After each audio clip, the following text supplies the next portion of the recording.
Huh. Good morning. Good morning. Good morning. Good morning.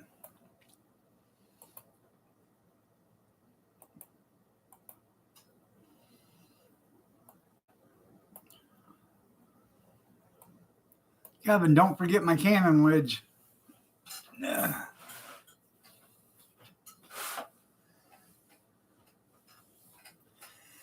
Good Thursday morning, junkyard.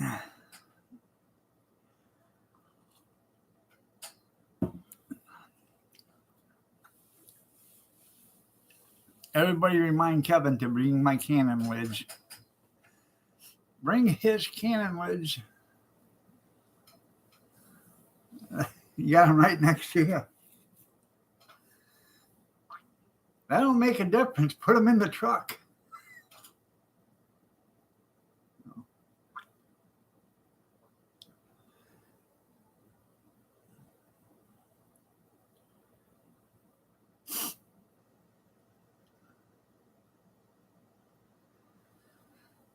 Oh, man.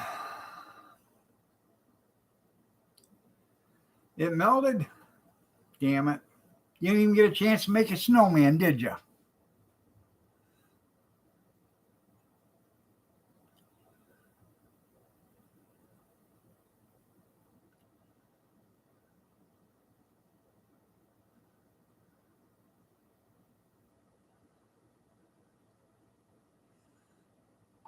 Next time you get snow, junkyard, before it melts, get out there bright early in the morning, build yourself a big old snowman just for your wife.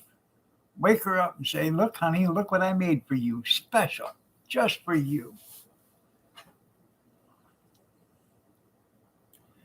You did write your name in the snow, though? Well, that's something. Was it your handwriting or somebody else's?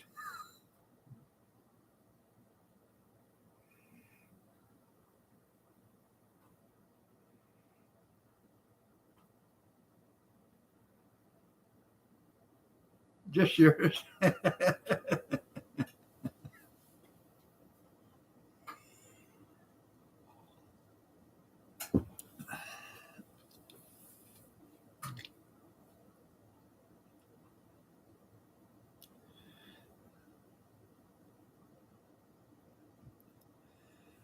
Yeah, they're terrible all over.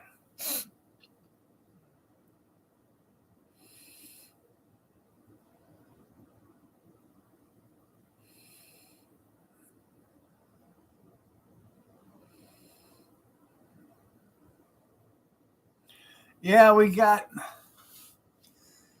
when I was on the live stream with you, it started to snow yesterday, barely, at the end of the live stream. We got about 5 inches of snow yesterday, finally. Um, I actually took the pickup to my doctor's appointment. Um, I've never put it in 4-wheel drive. I put it in 4-wheel drive yesterday. It works pretty good in 4-wheel drive. So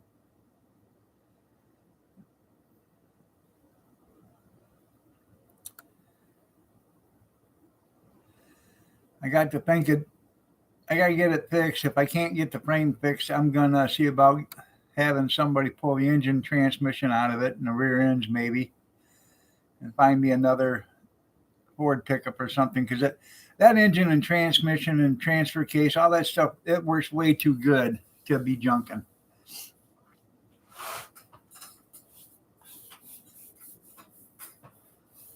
No.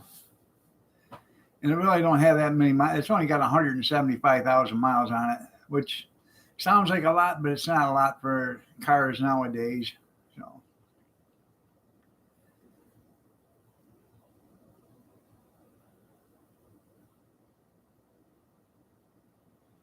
I remember 40 years ago, 100,000 miles on a car, it was worn out. Hell, you're not even breaking them in yet, according to the car dealers.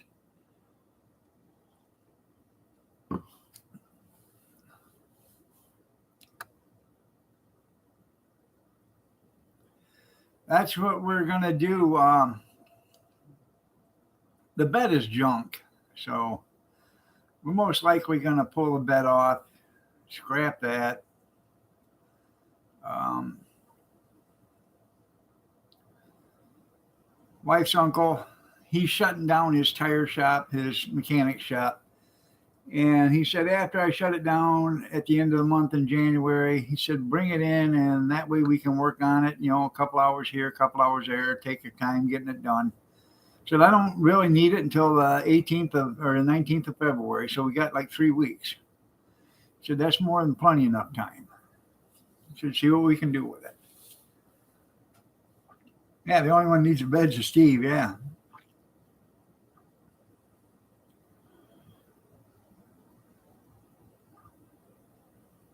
Billy the Sword, there you go. But it's a Honda. See, that's the thing. It's a Honda. Rice burner. So, morning, lady. Corey.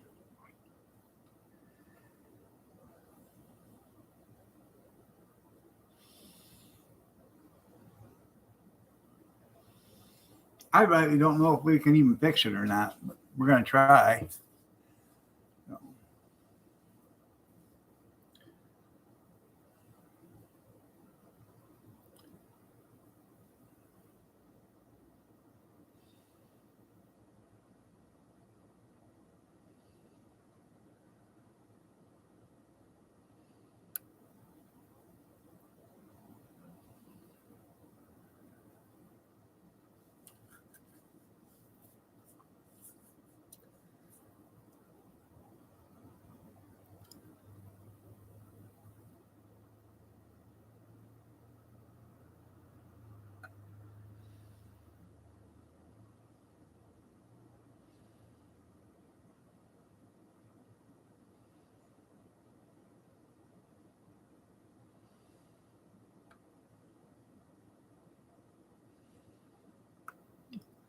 you're driving the hell out of that Ranger, ain't you?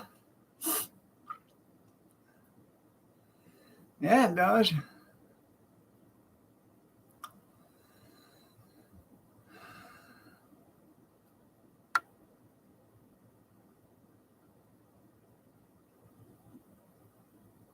Huh. Damn. Uh, you know. You know how it is. I got to powder my nose real quick.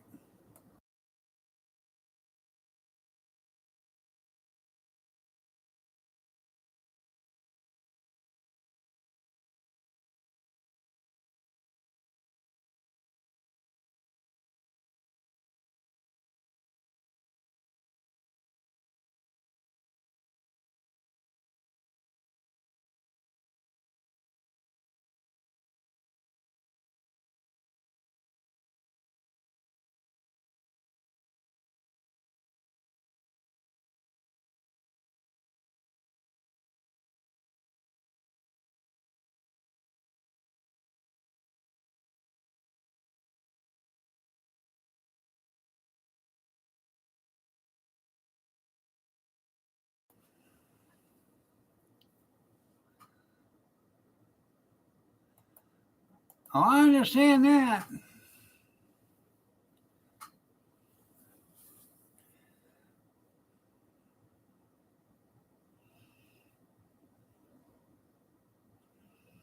10 miles to Lay Valley. Yep.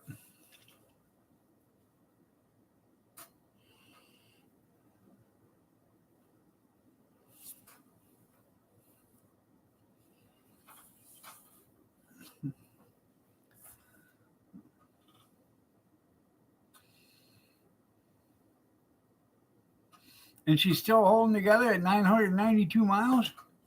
Lucky. Do you see that blue Chevy pickup parked in the middle of the road? And that one that was out there in the middle of the parking lot that had its door open? These GM owners, they better start getting their shit together. Mm-hmm.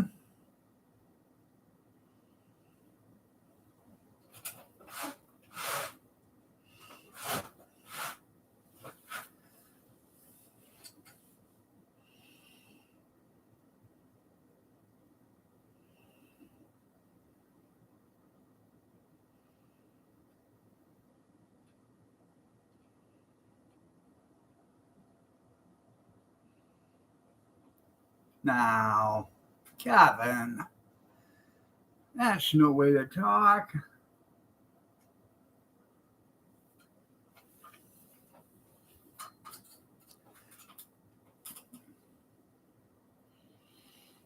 You want me to bring the pickup just in case you get stuck so I can come pull you out?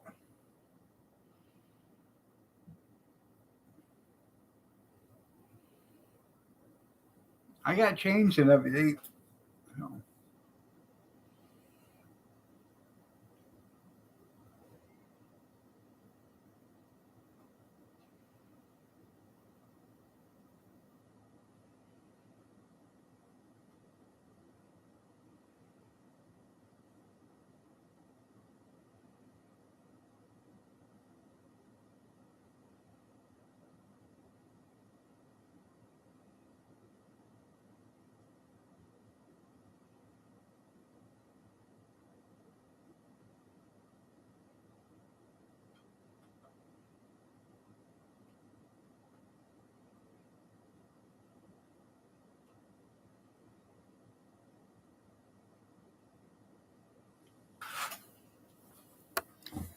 You gotta go tag? Yeah.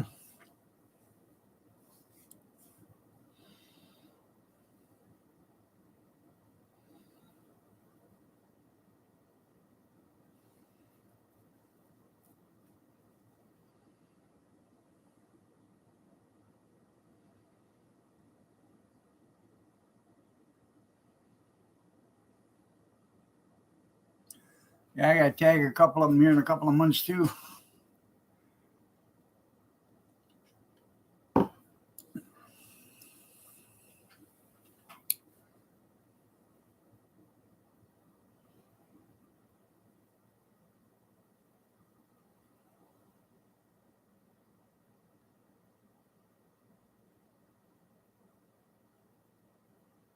Damn.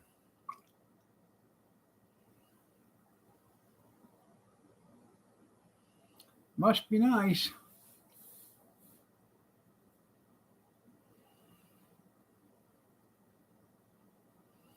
We live in the land of plenty around here. They take plenty of money from you for everything.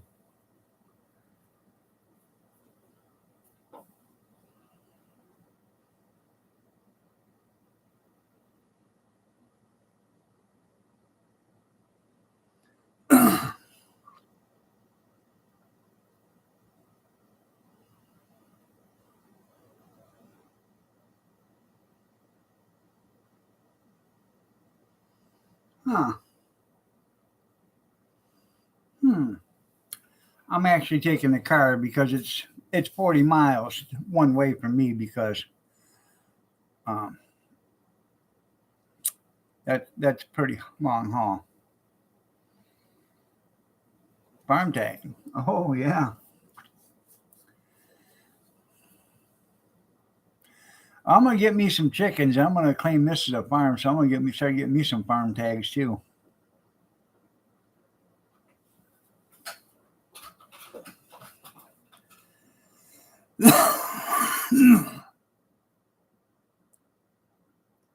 Damn.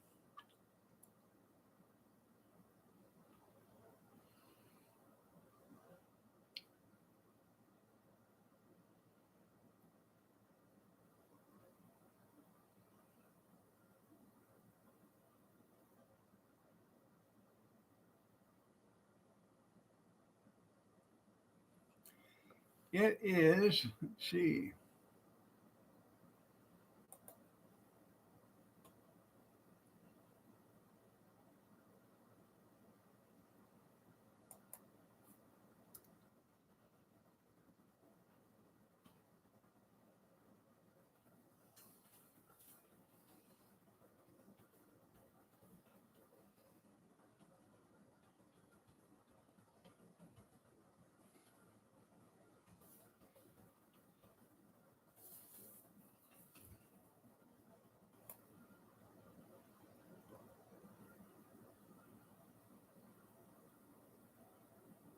Forty-four point. That's 34.1 miles. 44 minutes.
Now,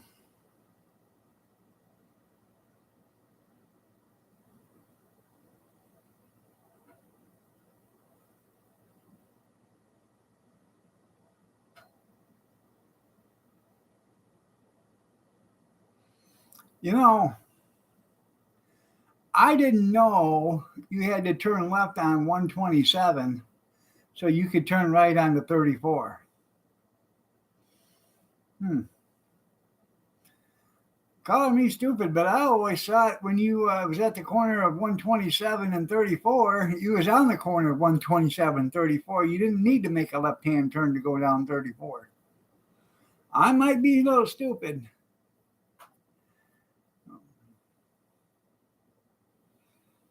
Yeah.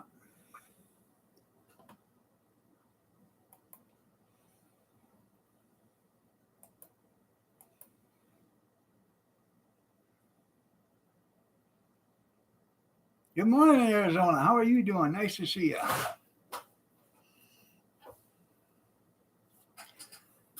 There you go. No gongs or whistles.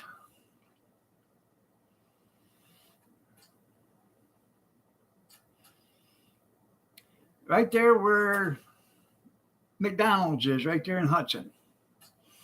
They're telling you to make a left-hand turn so you can continue on to 34 into Hudson. Last time I knew, if you went straight, that was 34. Just, I don't know. I'm not the map maker. Huh.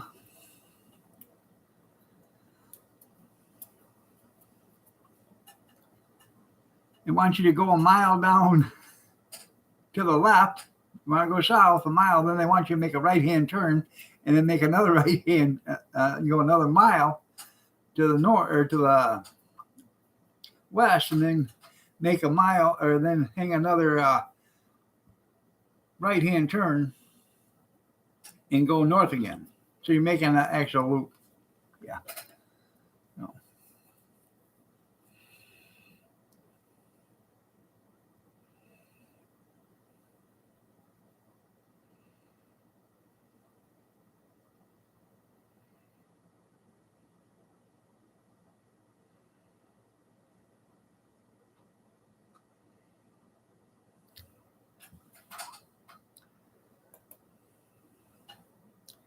Continue straight on Beecher Road for 10.6 miles. Turn left onto US 127 south, 1.9 miles.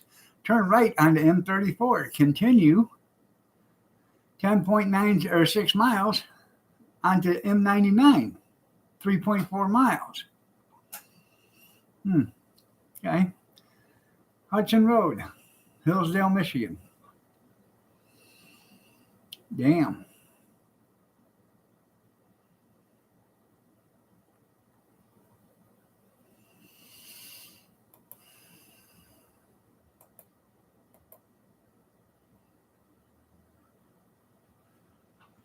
That's right. Put booze in my coffee. Our cousin died last week, so they're having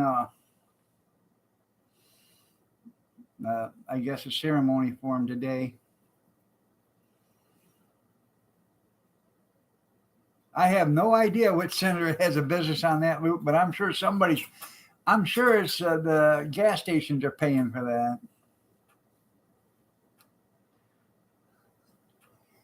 Oh, yeah. That's right.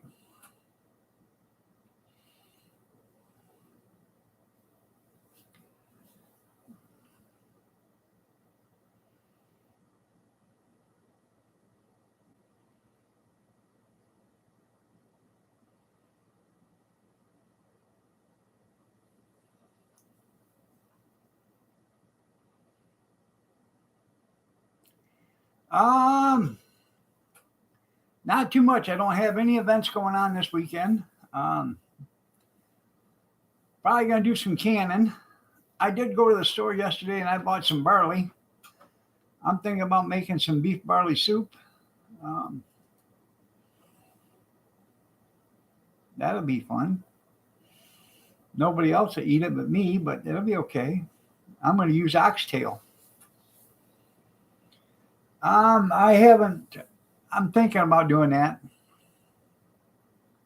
I haven't been saving up any coffee yet, but I'm thinking about doing that.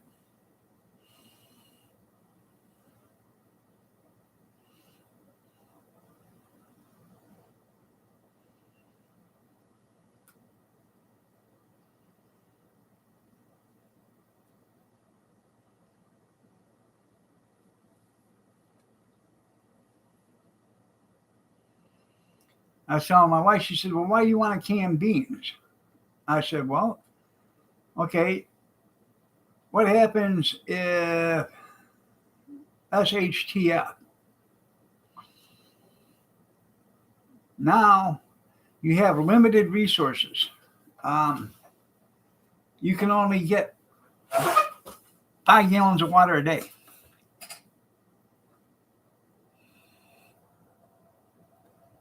Are you going to waste that 5 gallons of water a day soaking beans or cooking beans or cooking, making stuff with or what, that kind of stuff? When you can already have them already made, all you got to do is warm them up.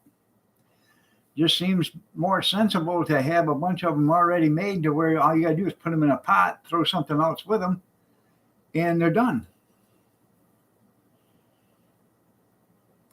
Then you can save that water for other stuff like, drinking. That's why I said, with the extra coffee that's left over every night, throw it in the refrigerator when you get a gallon of it, pour it in 4-quart jars, and then can it. You got half half a pot every night or whatever, put it in a pitcher in the refrigerator. And once your pitcher is full, then pour it into 4-quart jars and then can it up. Or wait till you get enough for a whole canner, which is 7 quarts, and then can it. And I'm assuming I wouldn't water bath can it. I would pressure can it to make sure, it's done. And that's the way I'd do it. And then you don't have to worry about, hey, do I have water for coffee? Because you already have coffee made. All you got to do is warm it up. There's another solution to your water problem. You don't need to have coffee made now. It's already made. I'm not just good looking, I got brains too.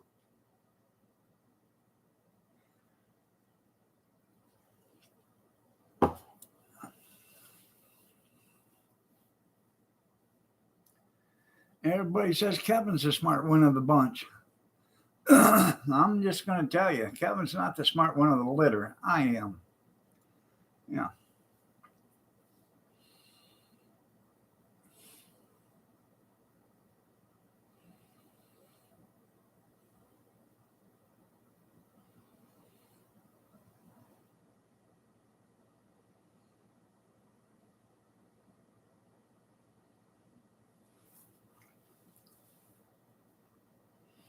Yeah. That's right. Lettuce has sharp edges. It does. Yeah. Cut your gums with that stuff. Yeah.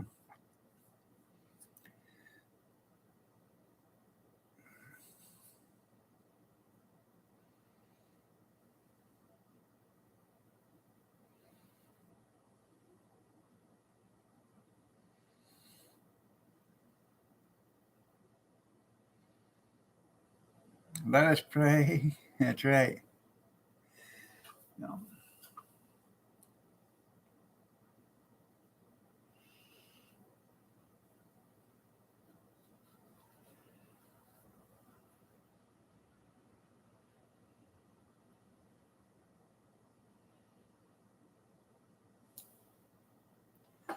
You guys had to check out Chaos's new channel, Nude Cooking with Chaos.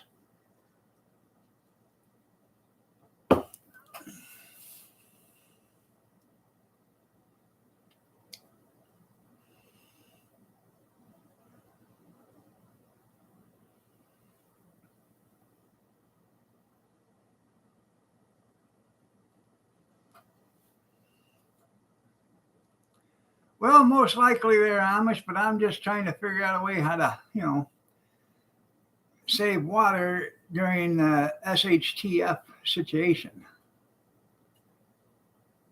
Hmm.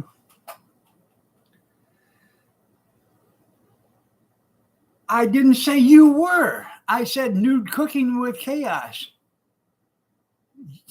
Get it right. I didn't say you were nude. Everybody else is nude. You're just standing there looking at them. Jeez.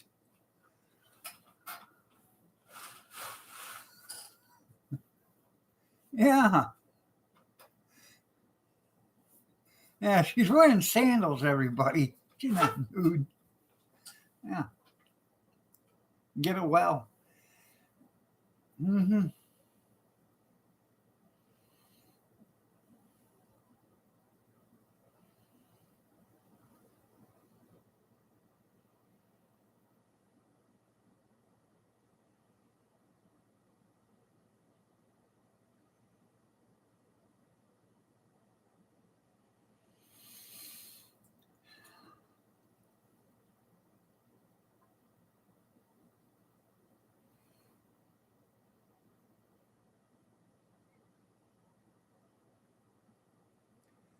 Well, see, a rainwater system is fine, but what if there's a bunch of contaminants in the air there, um, or on the ground? You know what I'm saying?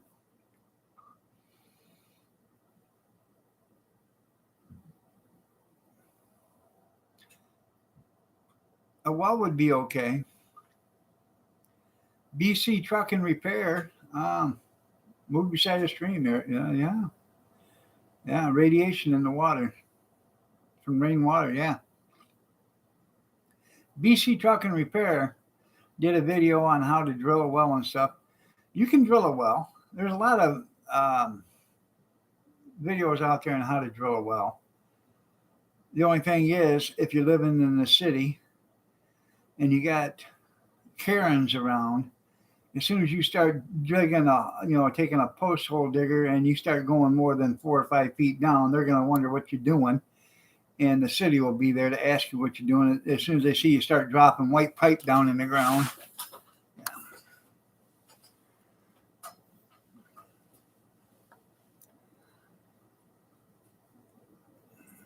That's right. Collect your urine.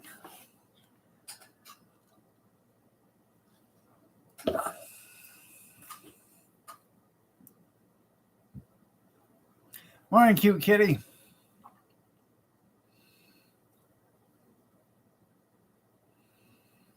That's what I thought. Canned water. Especially if you pressure can the water, then you can use it for other things. It's sterilized for one thing, so you can use it to clean wounds and stuff like that. Yeah, gallon jars.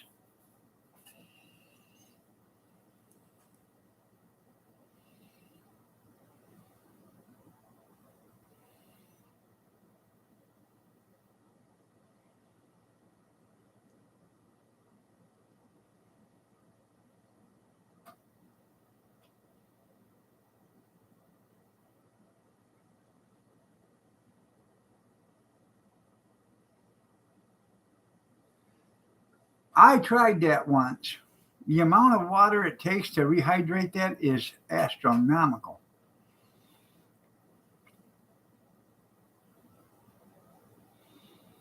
Took about a gallon to rehydrate that pouch of dehydrated gallon water. Yeah.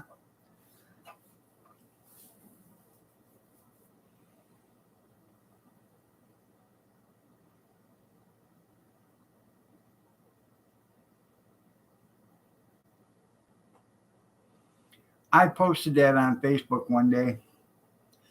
So I just got done canning 32 quarts of dehydrated water. And you wouldn't believe all the comments I got. Wow, man, how'd you do that? Yeah. Yep. Marshmallows, there you go.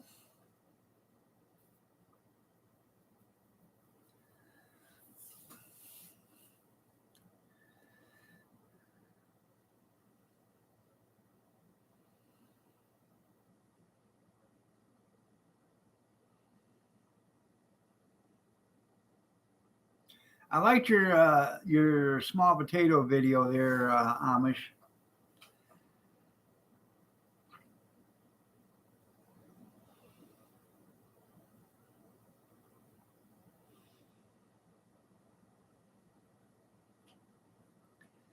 We got a produce place down in Toledo, or just north of Toledo. It's right in Michigan, right just above Toledo. Every once in a while, they have their potatoes on sale.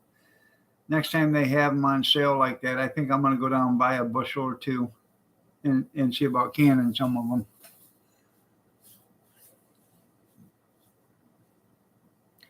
Right now, they're getting like $3 for a 2-pound bag or something.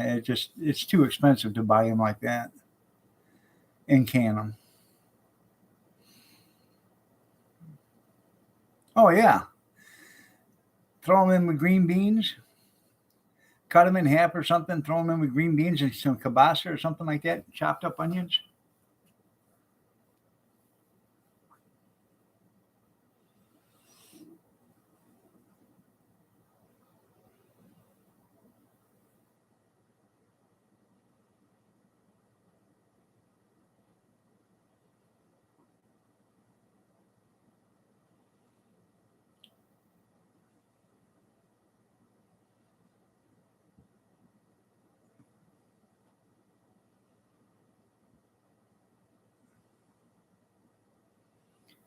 Oh, I can't find them for 50 cents a can.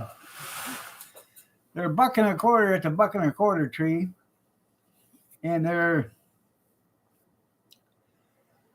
you can buy them sliced or diced for $1.25 at the $1.25 tree. They're $1.27, I think, at Aldi's, and I think they're $1.35 at Myers. I don't know what they are at Walmart.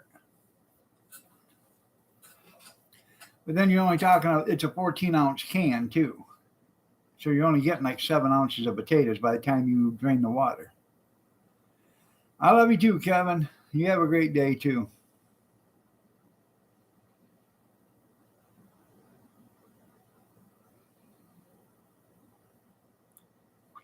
Morning, Dan.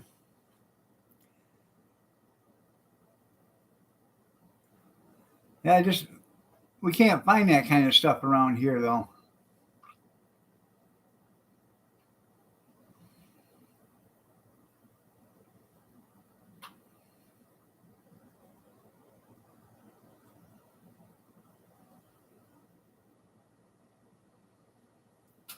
Let me see if Gordon's has it.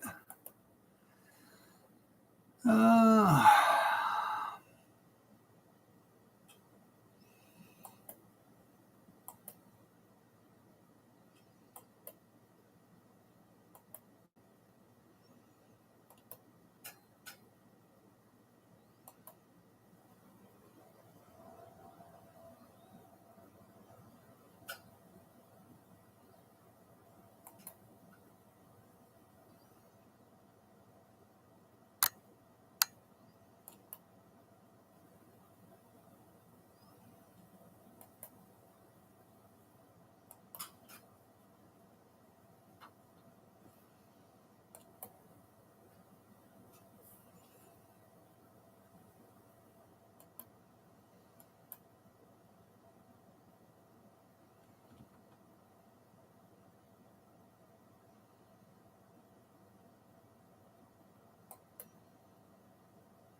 Hmm.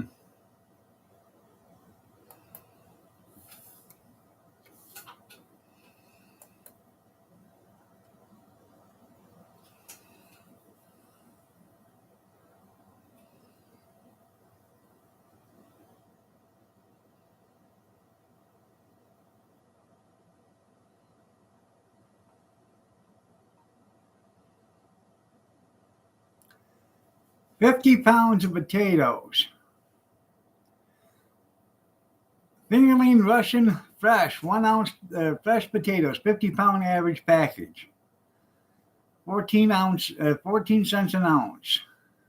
$110 for a 50-pound bag. No wonder you can't afford to shop at Gordon's.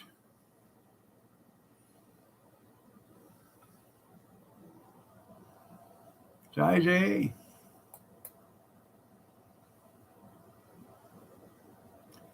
£50, size A.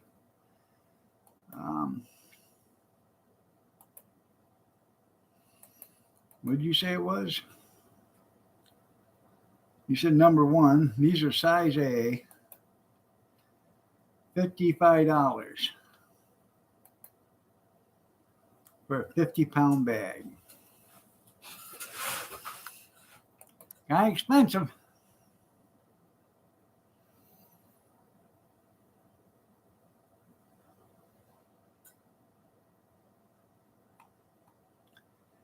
Yeah.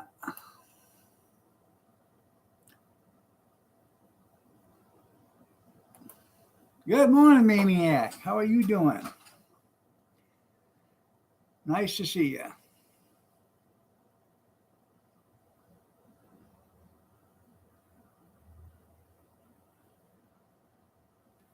Not that I've seen.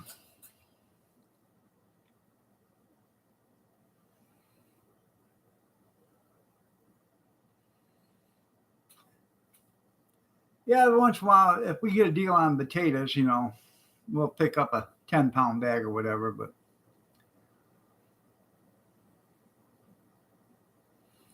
oh yeah, I've seen that every once in a while. The amount of food they throw away. Yep.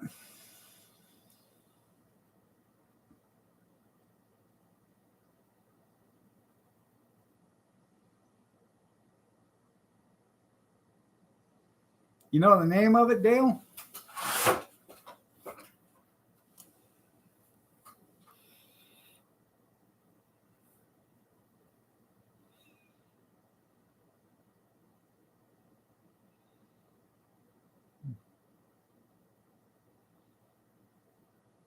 £10 for $4. Yeah.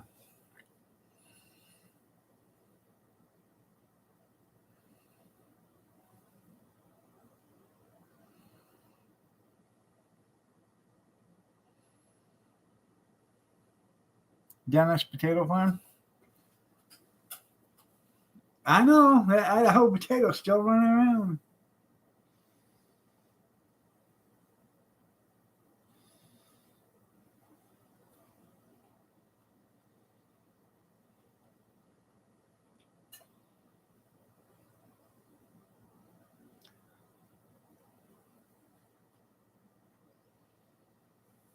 The New York strip. Yeah.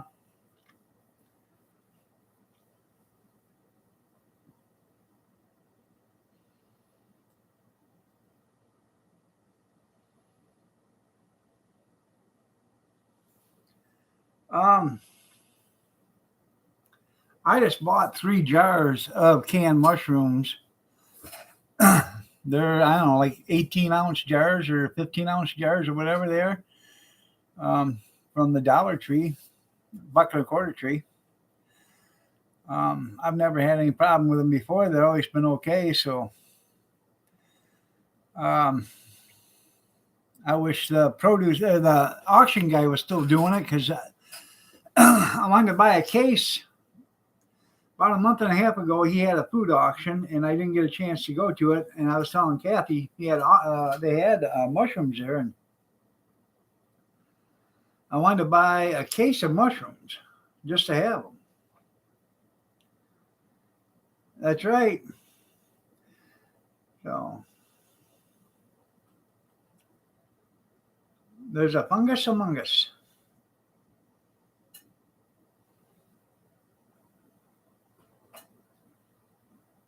They're good to have on hand. They're good in omelets and stuff like that. You drain them real good, throw them in a frying pan, heat them up, and then throw them in your omelet, then cook them. Then put them in your omelet. But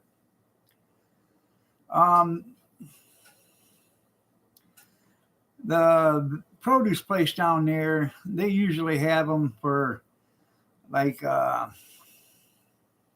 think it's like 3 packs for $5 or 4 packs for $5 or something like that. And they got baby portobellos and stuff like that. So I never ever, and you can ask Kevin, I never ever ate mushrooms. You couldn't get me to eat them. You couldn't force feed me a mushroom. And then I had my knee done. I had to have my knee replaced. And I'm sitting there in the bed in the hospital. And the doctor walked in and said, "You got to up your protein." I said, "Really?" He said, "Yeah." He said, "Let me see your menu." And so I looked at it, and I handed him my menu, and he said, "Tomorrow, you're going to have an omelet with extra mushrooms in it." I said, "I don't like mushrooms." He said, "You're going to like them." I said, "What do you mean?" He said, "Mushrooms, you got lots of protein. You're going to eat them. You need all the protein you can get. As much protein as you can put into your body, I need you to put that into your body so you can heal." So I started eating mushrooms. Even though that mushroom omelet was the hardest one in the world to eat, because when they give me that omelet that morning, it had a mushroom in it that big. I'm not lying. It was the size of the omelet. I thought I was going to die trying to get that one down. After that, it wasn't so bad. So, yeah. Yeah.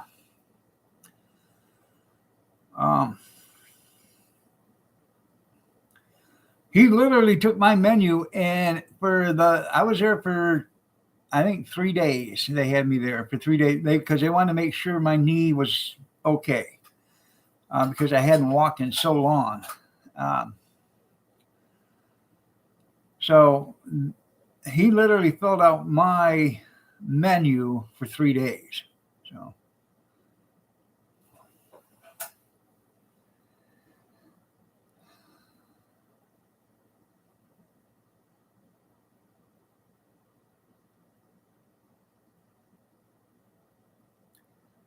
You give all yours to Moose? Yeah.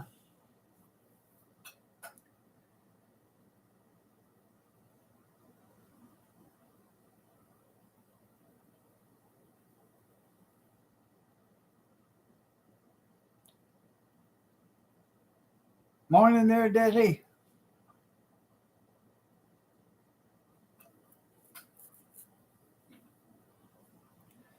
Well, with a combination of your eggs, your mushrooms, and your ham or whatever else, you got all that protein going in there.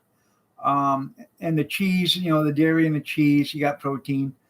I was supposed to have 110 grams of protein a day. If you don't really, 110 grams of protein is a lot of protein. You may not think so, but that's a lot of protein to be trying to get down. So when you start adding all that together, and then everything that, every meal that he put in there, he threw mushrooms in it to give it extra protein in there. So.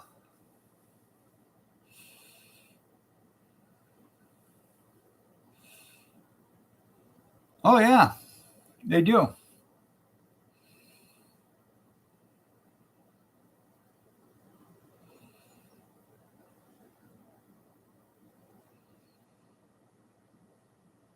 Anytime that you're hurt, that you're injured, or it takes you a long time to heal, they tell you to eat protein. So,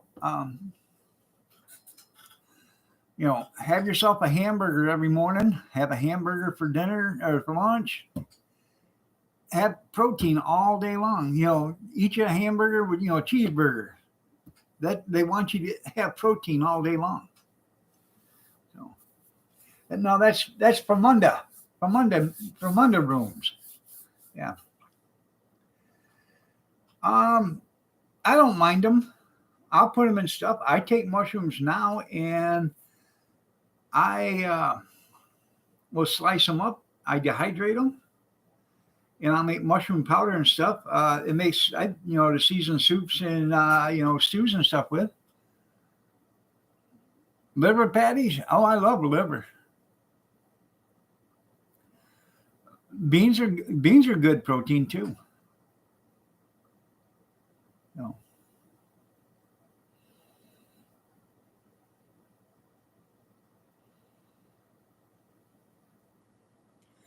When I sliced my leg wide open when I was in the mobility scooter, when I was in the garage, and I sliced my leg wide open, and I had to go to wound care. Now I was already on 110 grams of protein a day. And they told me I had to eat more. And I said, how you doing, Hazy Days? They said, you had to eat more protein. I said, I don't know how you think I can get any more protein in me. Because it felt like I was constantly eating from the time I got up to the time I went to bed. They had me eating protein shakes as, like a snack in between meals and stuff.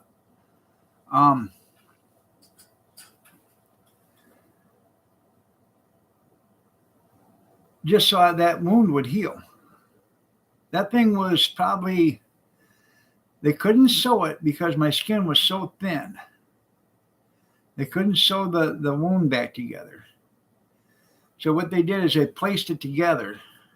They wrapped it. They put the wound back together like this.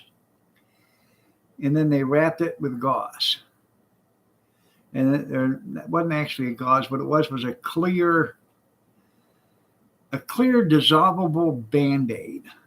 I guess that's what you want to call it. And they put that on there. And then they wrapped it with gauze. And then I had to go in like in 2 days. And then they took the gauze off and they washed the leg down with warm, sterile water. And the dissolvable Band-Aid would start to break apart to where they could get it off.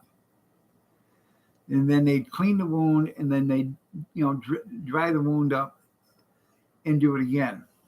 Well, after about a week, the doctor actually came in and then looked at it. Now, this might be a little graphic for some people, but there are some parts of it that didn't look too healthy. So she said, this is going to hurt more than you ever thought about.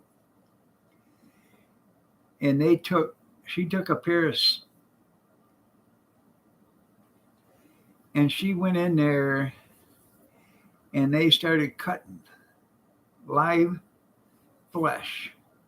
And you don't know what hurts until you start having live stuff cut off your body. And they ended up cutting both sides of that wound to where they were straight. And then they put it back together with that clear plastic disposable, deteriorating Band-Aid again, and then put it back together. I went to wound care for like 14 weeks. I was going there 2 and 3 times a week to have this wound looked at. It was something they didn't know if I was going to save my leg or not. So, yeah, I know Rambo sewed his own leg together. Yeah. See you later, Amish. Yeah. You can. I had to go in and had to do kidney function tests and all that other stuff there, Skeeta. Had to do urine samples.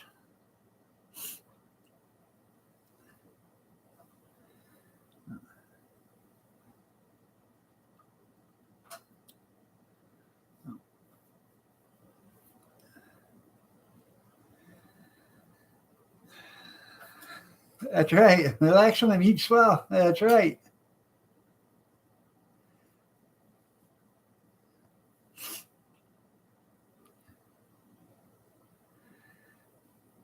The only thing with Rambo though is his skin wasn't thin enough for he could sew it together.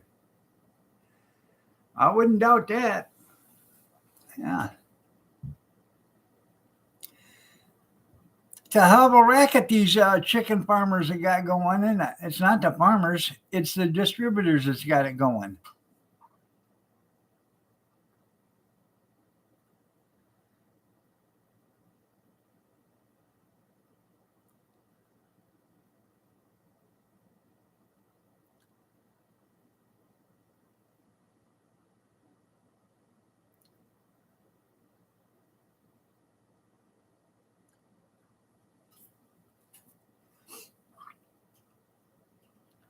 Yep.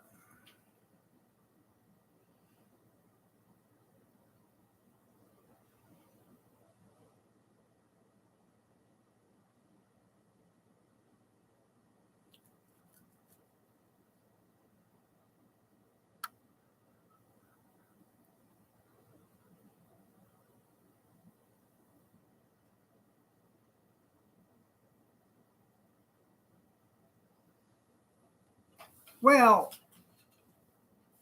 hey, I'm going to tell you guys something right now. I can remember a time, I'm that old. I can remember a time where people used to throw eggs and toilet paper at houses.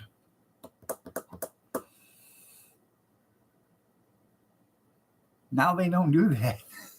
Yeah. It's cheaper to throw houses at eggs and toilet paper. Yeah.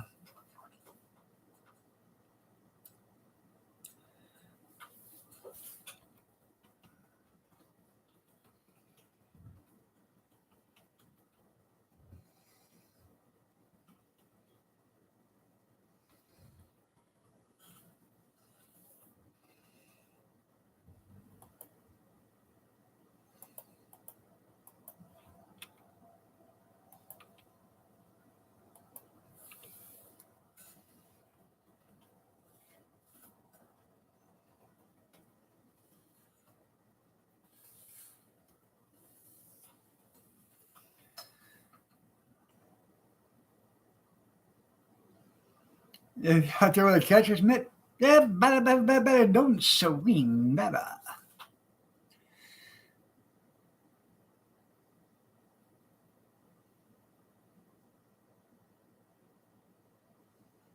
There you go.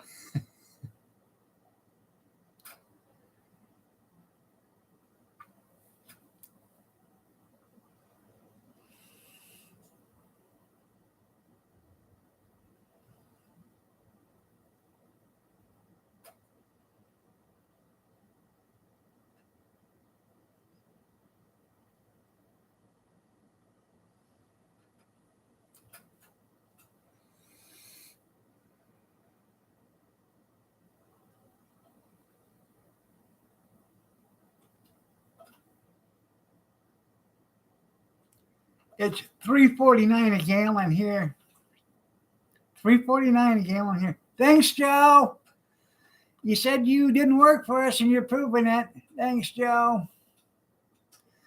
I haven't seen anything from Kim saying thanks, Joe. You said you'd get it under $3 again. Yeah. Come on, Kim. Tell us all about it again. Mm-hmm.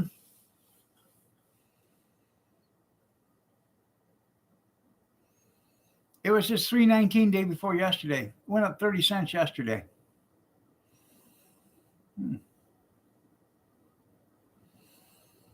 Did somebody blow up a refinery or something?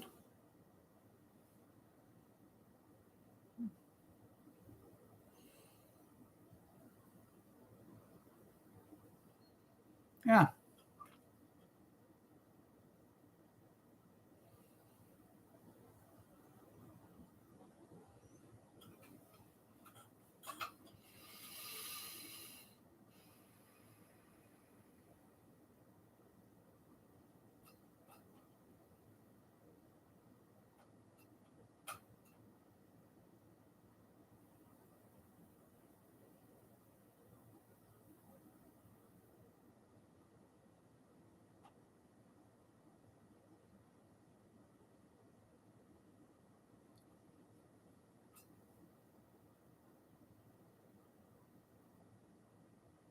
I'd blame him too.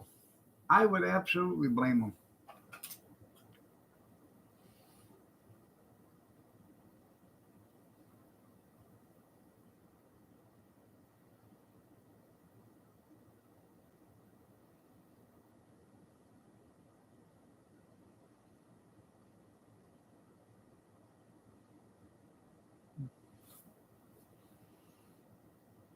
Is it melted the snow?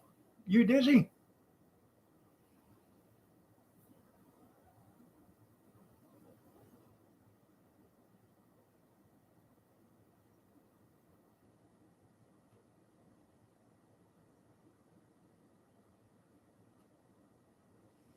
We got 5 inches of snow yesterday.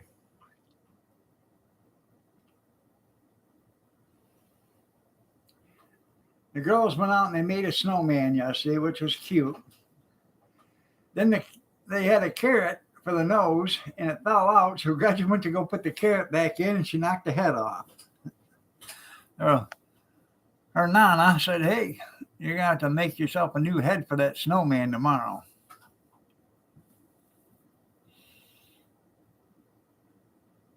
He is a sharing person. I gotta give me a cup of coffee.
Well,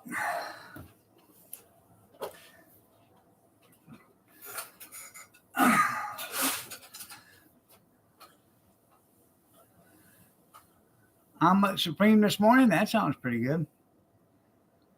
Oh,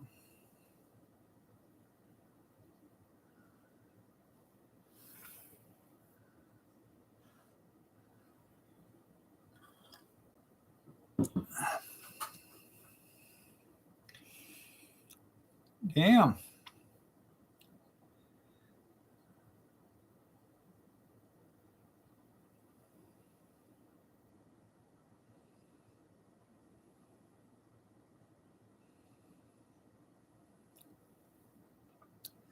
I see the guy across the street that owns the dump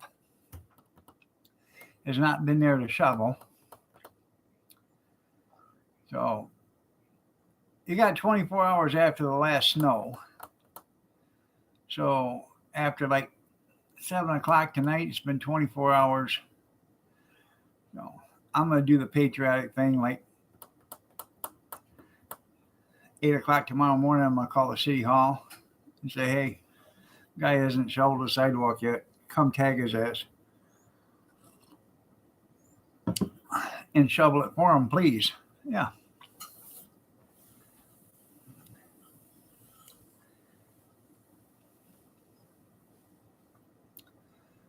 That's the least I could do.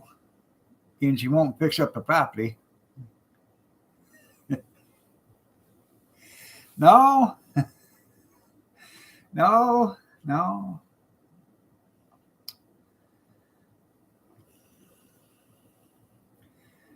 The property's been condemned for over a year. And he waits till the grass gets about 2 foot tall before he mows it, and then he mows it all into the street. The guy's a slumlord. That's all he is a slumlord. Quite frankly, we're tired of it. And I'm not the only neighbor that's tired of it.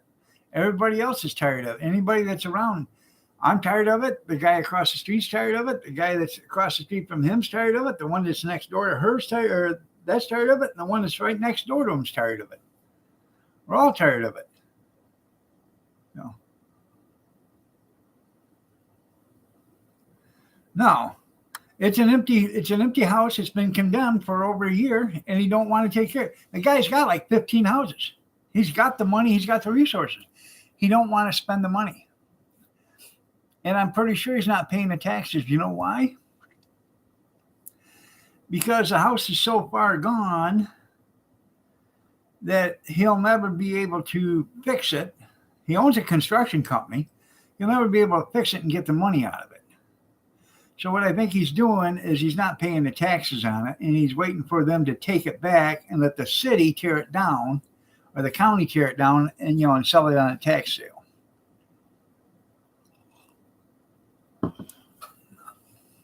No, Cohen bred the homeless, they have standards too. They'd rather be outside than in that thing. Yeah.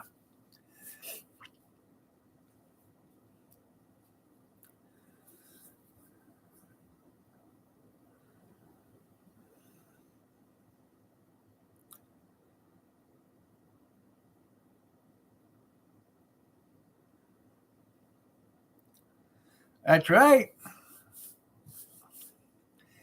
I'm sure it probably wouldn't cost more than $70,000, $80,000 to get her back into living condition.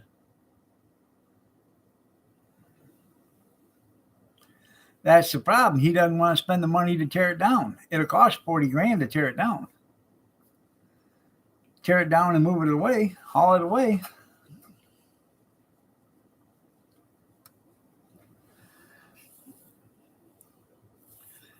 You got to tear it down.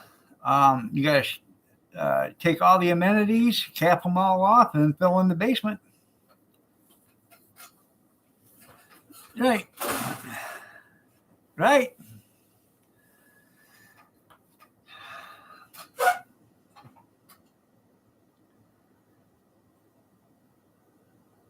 There you go.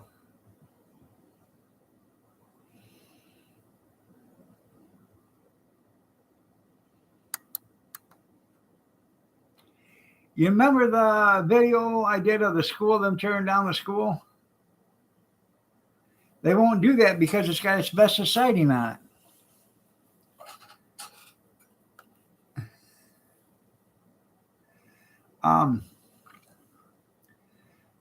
I did a video of them tearing down the school. Took like $265,000 to tear down that school.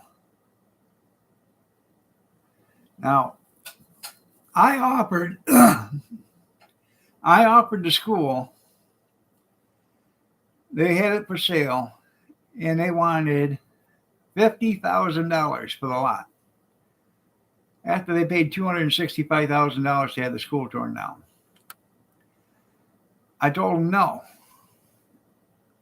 I said, I'll give you $5,000 for that land right there. I actually wanted to make it into a community garden. There was already water, city water on the site. So you could actually, put in a water meter and stuff like that. And, and have water sprinklers there and have it turn on, at night. Put it in and do a water, a city garden there. And that's what I want, a community garden. That's what I wanted to do with it. And they told me no. There was no way they would sell it to me for $5,000. They ended up giving it to Habitat for Humanity. Habitat for Humanity sold it for $3,500. Hell of a deal. I wish I'd have known that the Habitat for Humanity was going to sell it. I'd have bought it. I could have saved $1,500 right there. But it was one of them back room deals. They sold it to Habitat or give it to Habitat for Humanity. Then Habitat for Humanity already had a buyer for it.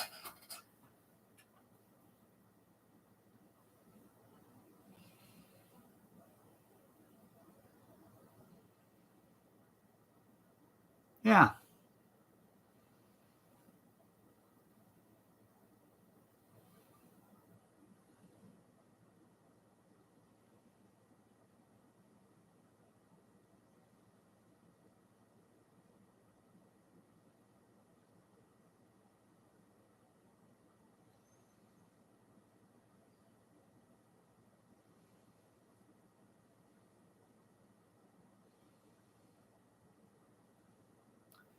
Well, that would work here too, but it's got asbestos shingle siding on it, and he'd have to tear that off, and he's too damn lazy or cheap to do that, so he don't want to do that either, because that's going to cost.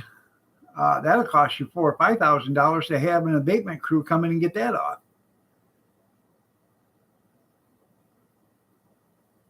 You're right. But the guy that bought this lot, he also bought the old Burger King north of town that went belly up. It's a barbecue joint now. He does barbecue. And I asked him what he was going to do with that. I'm going to put a great big old warehouse here and start hauling, stuff over here, fence it off, and do all that stuff. I said, so you're going to make it a storage lot? Yep. Huh. That's damn sight a lot better than, a community garden.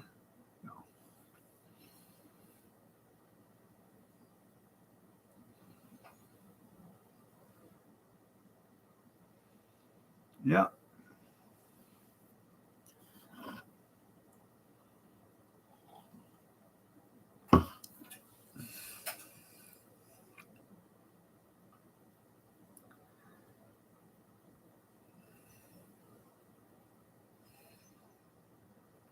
Now, the college wanted to buy it.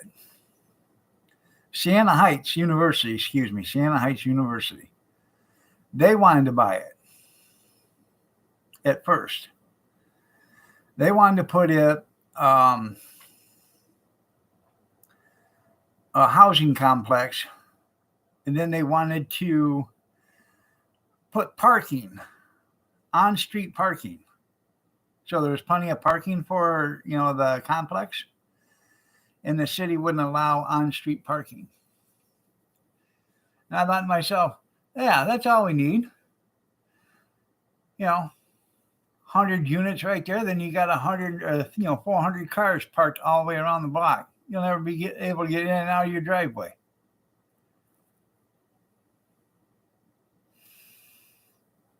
Because each one of them units is going to have 2 or 3 bedrooms in it, and everybody's going to have 2 or 3 cars, or every unit's going to have 2 or 3 cars at least.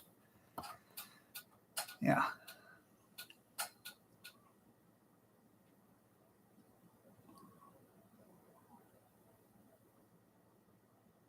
Oh no, university, yeah, they'll be all dorms. Yeah.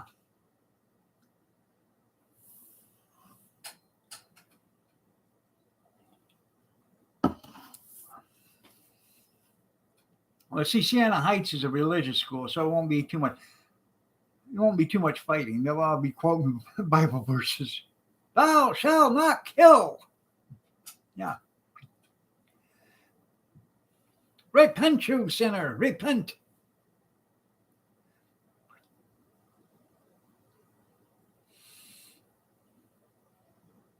I know. I'd be surprised. Yeah.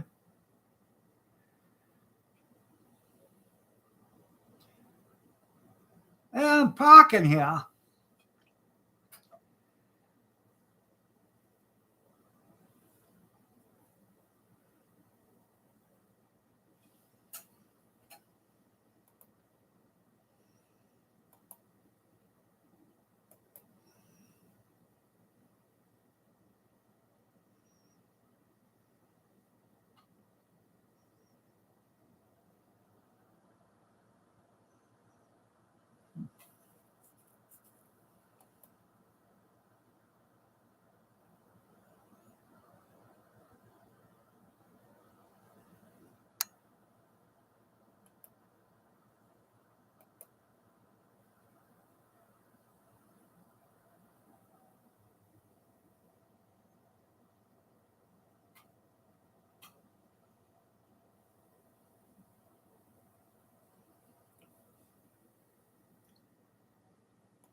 Yeah, I know. You need a record there, Dizzy.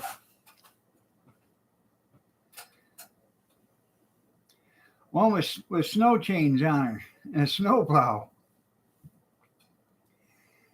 I tell you what, I seen this last night going to pick up my son from work. I seen a private snowplow yesterday, last night, going right down the city street with its little blinking light on, which is no big deal, headed to someplace else. But the darn fuel forgot to turn off the salt spreader. I bet his boss is going to be all sorts of upset because I don't know how far he drove with that salt spreader on, but I'm pretty sure um, his boss is going to want to know where all the salt went.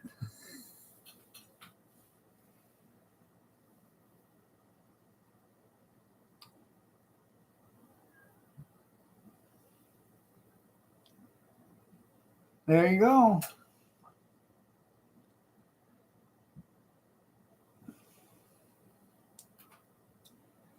Can you imagine getting 1,500 pounds of salt and going out and doing one parking lot and coming back and saying, "Hey, boss, I need more salt." What happened? Oh, damn if I know. You should have had enough to do 4 or 5 parking lots. Are you the punk?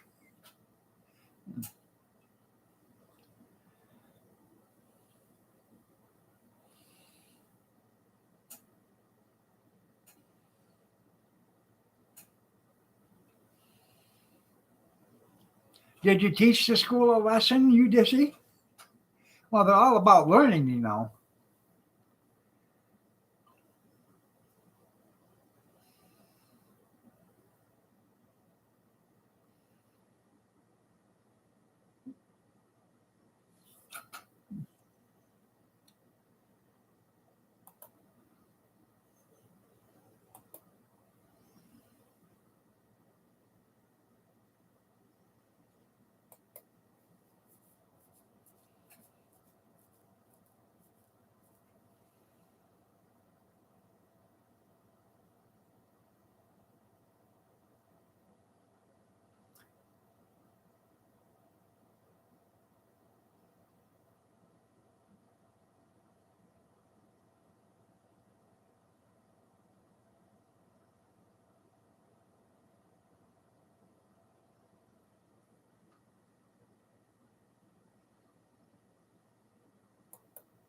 Just a minute, I think I got a raccoon on my cat house over here.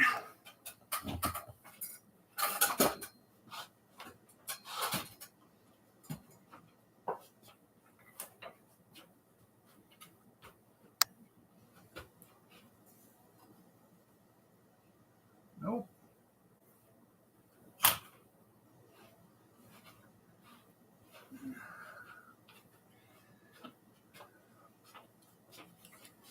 Thought I did, but nope.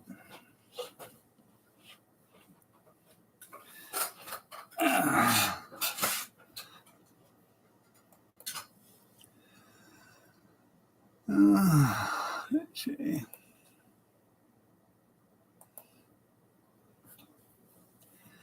Masked intruder, that's what I thought.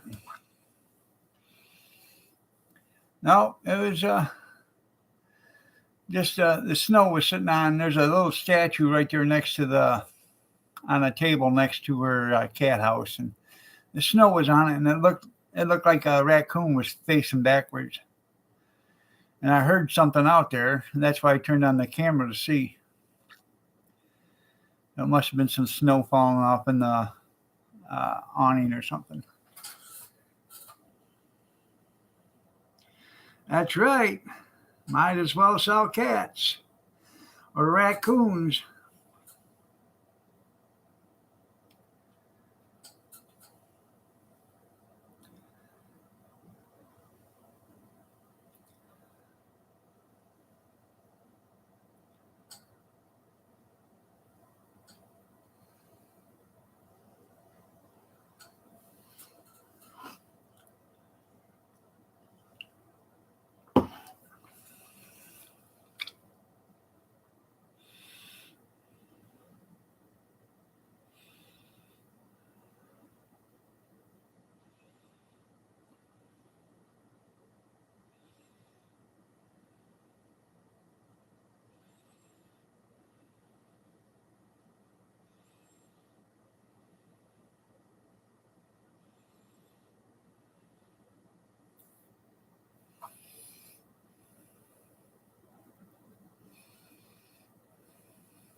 Hmm.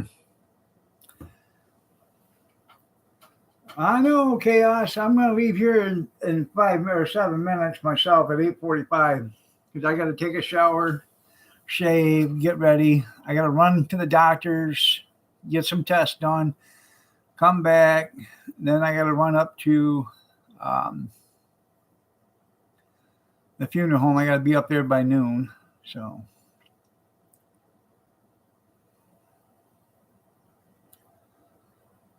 I don't know if Kathy's going with me or not. Hopefully she does, but I highly doubt it because of all the grandkids. So they're all home because there's no school today. I don't understand that. When I was a kid, we walked to school this much snow. Easy. Easy peasy. Knee high to every day, sunshine. Every day I walk knee high, or hip high, 5 miles uphill both ways.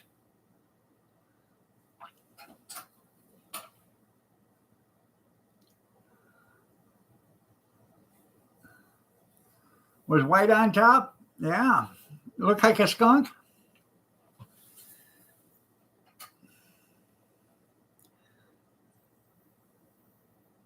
Junkyard, did it look like a two-tone pussy with fluid drive?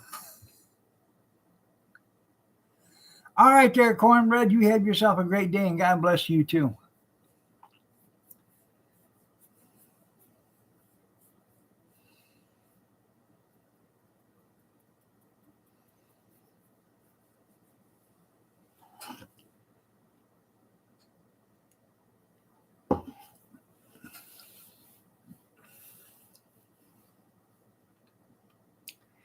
Those are the kind of cats you want to look out for.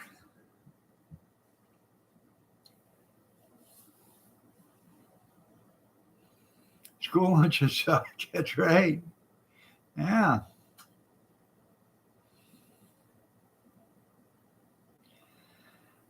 I wouldn't know. I didn't have to shovel. I got grandkids for that stuff. She said, "Any of them snowblowers work?" I said, "Nope." What's the point of having them? I said, "We got grandkids, don't we?" Well, yeah, but why do we got snowblowers? I said, "Why do we got grandkids?"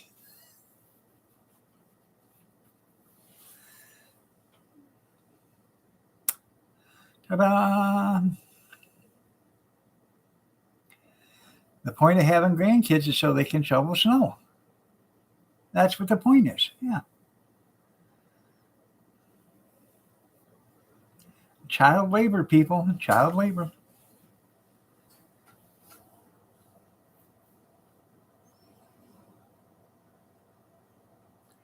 You Jesse, you have a great day too, man.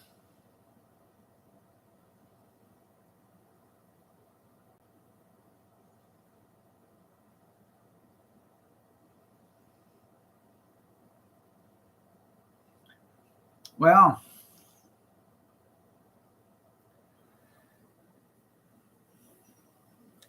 most accidents are avoidable.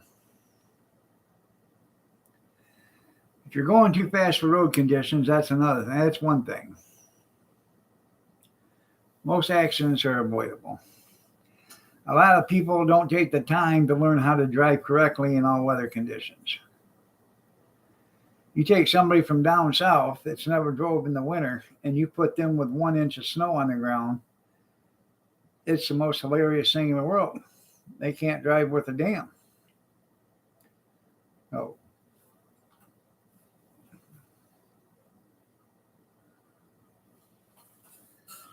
that's it.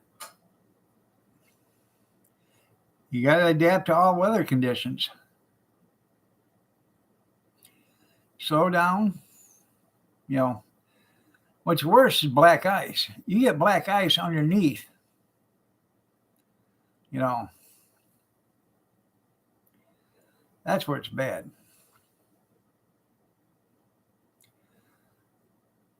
There was 9 of us driving doubles, and we were leaving Delta, the foundry down there, and we were all going back to the port of Toledo to go get pig iron. So, and the weather was bad, so we all decided to leave together. There's safety in numbers. So we decided to leave all together. So we leave together, and there's a car that starts to pass all of us one at a time, and it passes us. It gets right in front of the very first truck, and it decides it's going to jam on the brakes and make a left-hand turn. Well, when it does, he hits the brakes. He gets it all kitty-wampus jackknifed in the middle of Central 20. And then by the time it's all said and done, we got 9 of us all sitting there in the middle of 20, all jackknifed. It took 5 hours to get all 9 of us straightened out and out of there. Not a single one of us wrecked. None of us caused any damage. But some of us had, our back trailer was almost right up to where our front doors were. That's how close it was. And it all was caused because one person wanted to be so, wanted to get in such a big hurry and then wanted to slow everybody down by hitting the brakes in front of us all. She couldn't wait till, an extra minute behind us all to make that left-hand turn. She wanted to pass us all and then make a left-hand turn in front of the first guy.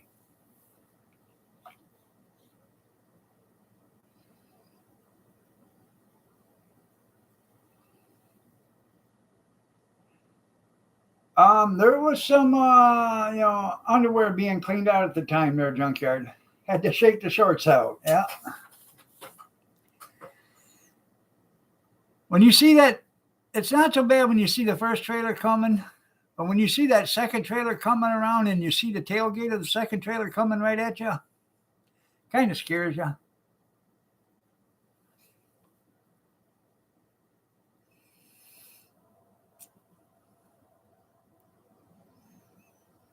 You're right, a lot of them don't. And your first instinct is to, steer out of the way.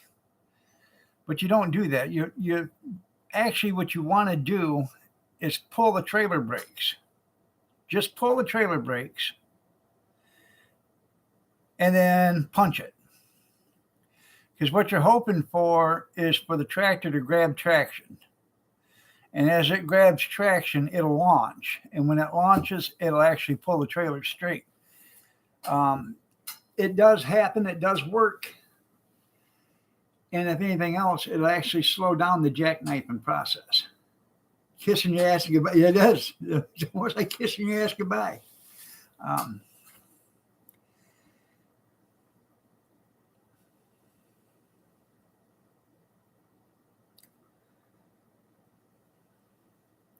And as soon as you get it straightened, release the tractor brake or the trailer brakes. You don't want them hanging up because then you're going to cause more problems again. So,